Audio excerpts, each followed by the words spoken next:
Bonjour. Aujourd'hui, on va vous présenter la partie du cours qui concerne les types et approches de la performance. Pour les types de performance, on a 4 types. Premièrement, on a la performance économique, la performance organisationnelle, la performance sociale et la performance sociétale. Pour éclaircir la différence entre ces types, on va brièvement vous donner les 4 types de la performance.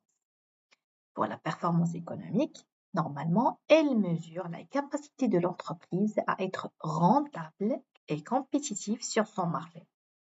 Une entreprise compétitive sur son marché, c'est une entreprise qui a la capacité de générer des profits au niveau de son marché. Pour une entreprise, pour le deuxième type de performance, on a la performance organisationnelle. Elle concerne l'efficacité des processus et du fonctionnement interne de l'organisation.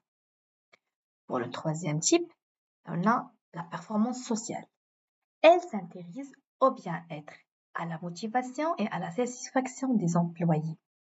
Une entreprise performante socialement, elle doit avoir une relation très proche de son environnement social, de ses ressources humaines, parce que pour l'entreprise, les ressources humaines sont très importantes au sein de l'entreprise. Pour le quatrième type, on a la performance sociétale. Elle évalue la contribution de l'entreprise à la société et au développement durable. Passons maintenant pour les approches théoriques de la performance. On a premièrement l'approche par les objectifs. Deuxièmement, on a approche des parties prenantes. Troisièmement, on a approche basée sur les ressources. Pour la première approche, par les objectifs, la performance est évaluée selon le degré d'atteinte de ces objectifs fixés.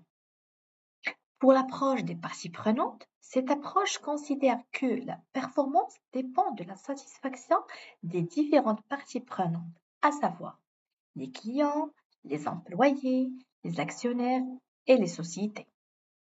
Pour l'approche basée sur les ressources, la performance dépend des ressources stratégiques dont dispose l'entreprise, notamment les ressources humaines, financières et technologiques. Et pour conclure, la performance ne se limite pas aux résultats financiers. Elle intègre également des dimensions sociales, organisationnelles et sociétales.